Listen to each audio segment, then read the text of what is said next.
दुनिया का सबसे बड़ा ड्रग स्मगलर भाग चुका था। आखिर वो कहां से और कैसे भागा, आइए एल चैपो की जिंदगी और उसकी एस्केप पर नजर डालते हैं। 1957 में मेक्सिको के एक छोटे से टाउन बादिरागुआतो में पैदा होने वाले एल चैपो का असल नाम जॉकिन गुज़मैन है, लेकिन बाद में उसने खुद को एल चैपो का नाम दे दिया। उसकी ड्रग ट्रेडिंग की आदत उसको विरासत में मिली थी। उसका बाप, जो खुद भी एक छोटा मोटा ड्रग डीलर था, उसने छोटी एज में ही एल चैपो को घर से निकाल दिया था। एल चैपो के पास गुजारा करने के लिए कोई रोजगार नहीं था और ढूंढने पर भी जब उसे कुछ नहीं मिला तो उसने भी ड्रग्स बेचना शुरू कर दी। सिर्फ 15 साल की एज में ही उसने खुद ड्रग्स उगाना शुरू कर दी। वो अपने लिए कोई सुनसान एरिया चूज करता और वहां पर मैरिजुआना उगाने लगता। आहिस्ता आहिस्ता उसकी ड्रग ट्रेडिंग इतनी बढ़ने लगी कि मेक्सिको के बड़े ड्रग डीलर्स उसको अपने गैंग में लेना चाहते थे। 1970s की दहाई में उसने एल गुएरो पाल्मा नामी एक ड्रग ट्रेडिंग गैंग को ज्वाइन कर लिया। इस गैंग में वो ड्रग की स्मगलिंग की निगरानी किया करता था और वो अपने काम में इतना सख्त था कि जब भी कोई डिलीवरी लेट होती या जरा सी भी गलती होती तो वो डीलर को मार देता था। 1980s में उसने उस वक्त के सबसे मशहूर ड्रग डीलर एल पड्रिनो गयार्डो के गैंग को ज्वाइन कर लिया। ये गैंग मेक्सिको में ड्रग ट्रेडिंग का सबसे बड़ा गैंग था। एल चैपो को इस गैंग में भी लॉजिस्टिक्स और ड्रग शिपमेंट की जिम्मेदारी दी गई। उसका काम कोलंबिया से मेक्सिको आने वाली ड्रग्स पर नजर रखना था। लेकिन 1989 में गैंग का लीडर गयार्डो एजेंसीज के हाथों पकड़ा गया और गैंग टूट गया। मौके का फायदा उठाते हुए एल चैपो ने अपना खुद का गैंग बनाया, जिसे उसने सिनालोआ कार्टेल का नाम दिया। अब अमेरिका में 2 रास्तों से ड्रग्स पहुंचाई जाती थी। ज्यादातर ड्रग्स कैरेबियन की तरफ से आती थी और दूसरा रास्ता था मेक्सिकन बॉर्डर्स का। अमेरिकन एजेंसीज ने अपना सारा फोकस कैरेबियन की तरफ रखा हुआ था और बहुत से ड्रग डीलर्स और गैंग्स पकड़े जा चुके थे। एल चैपो ने इसका फायदा उठाया और डिफरेंट चैनल्स को इस्तेमाल करते हुए यूएसए में ड्रग्स पहुंचाने लगा। वो बहुत सारी ड्रग्स उगाता था, जिसमें मेथाम्फेटामिन, हीरोइन, एक्सटेसी, कोकेन और मैरिजुआना उसको ज्यादा प्रॉफिट देती थी। इसीलिए वो इन्हीं ड्रग्स पर ज्यादा फोकस करता, लेकिन ड्रग्स को यूएसए में पहुंचाना इतना आसान नहीं था और इसके लिए वो बहुत ही चालाकी का मुजाहरा करते हुए ये काम करता था। वो शुरू में ऐसी ड्रग्स जिनकी ज्यादा स्मेल नहीं होती, जैसा कि कोकेन, उसको फायर एक्सटिंग्विशर्स, चिली पेपर के कैंस या फिर कार की रिम्स में छुपाकर स्मगल करता था, जिसको ड्रग सूंघने वाले कुत्ते भी डिटेक्ट नहीं कर पाते थे। लेकिन मसला ये था कि कोकेन के अलावा दूसरी ड्रग्स इस तरीके से स्मगल नहीं हो सकती थी। इसीलिए उसने एक ऐसा तरीका इख्तियार किया जो उसकी पहचान बन गया, और वो तरीका था टनल्स यानी सुरंगें। वो लाखों डॉलर्स इन्वेस्ट करके एक्सपर्ट्स हायर करता और जमीन के नीचे ऐसी टनल्स बनाता जिसमें इलेक्ट्रिसिटी और वेंटिलेशन का पूरा सिस्टम मौजूद था, और उन टनल्स के जरिए वो यूएसए में ड्रग्स स्मगल करने लगा। 1990 में फेडरल ब्यूरो ऑफ इन्वेस्टिगेशन के ऑफिसर्स तब हैरान रह गए जब उनको एल चैपो की पहली टनल मिली। वो टनल 300 फीट लंबी और उसमें बिजली का मुकम्मल बंदोबस्त मौजूद था। टनल एक घर के अंदर निकलती थी जो एल चैपो का सेफ हाउस हुआ करता था, और इमरजेंसी की सूरत में वो इस टनल के जरिए भाग भी सकता था। एल चैपो को इस धंधे के सारे रूल्स मालूम थे, इसीलिए लाख कोशिश करने के बावजूद भी वो पकड़ में नहीं आता था। नवंबर 2010 में ओटे मेसा में एक और टनल मिली जिसमें ऐसी ही फैसिलिटीज मौजूद थी, लेकिन इसके अलावा जमीन पर रेल सिस्टम भी नस्ब था, जिससे कंस्ट्रक्शन के दौरान मलबा और बाद में ड्रग्स ट्रांसपोर्ट की जाती थी। 2012 में टिजुआना, 2013 में फिर से ओटे मेसा में और भी टनल्स मिली। उसकी कमाल महारत को देखते हुए एल चैपो और उसके गैंग को किंग ऑफ टनल्स कहा जाने लगा।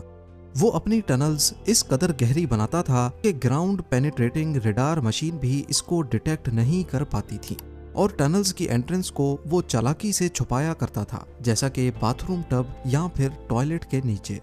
टनल्स बनाने से पहले वो जगह को बहुत ध्यान से चूज करता था।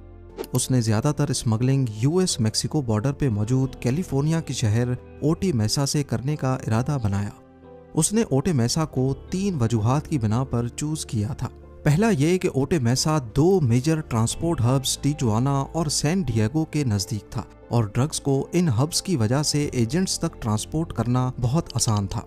दूसरा, ये एक इंडस्ट्रियल एरिया था जहां पर बहुत सी फैक्ट्रीज थीं और फैक्ट्रीज की भारी मशीन्स और ट्रैफिक का शोर ज्यादा था, इसीलिए यहाँ टनल्स खोदना आसान था क्योंकि खुदाई का शोर फैक्ट्रीज के शोर में छुप जाता था।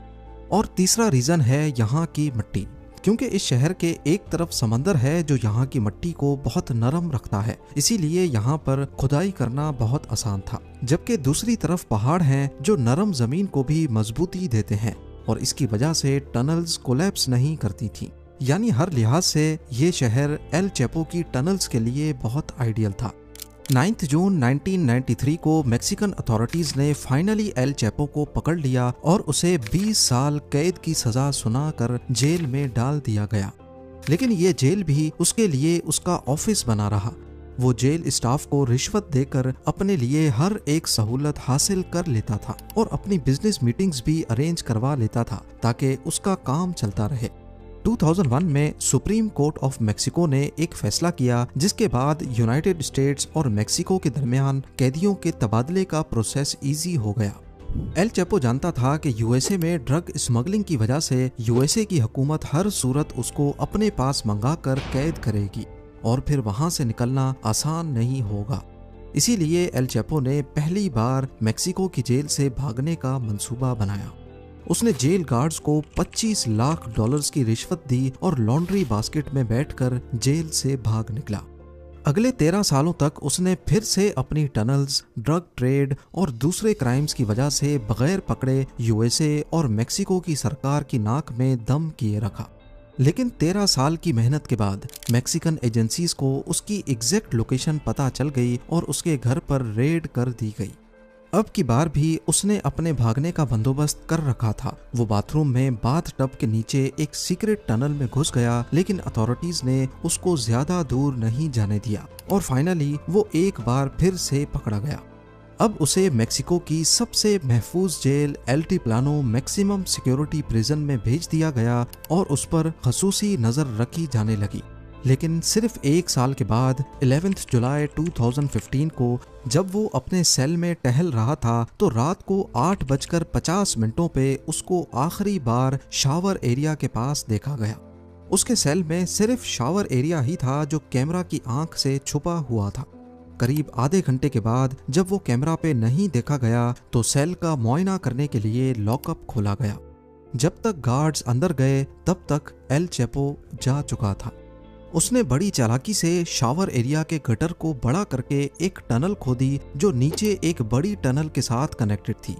ये टनल 1.5 किलोमीटर दूर एक करीबी कंस्ट्रक्शन साइट तक खुलती थी। जमीन से 33 फुट नीचे और 5 फुट 7 इंच चौड़ी ये टनल इतनी बड़ी थी कि इसमें से आसानी से इंसान गुजर सकता था। लेकिन इस बार उसकी आज़ादी ज्यादा लंबी नहीं थी।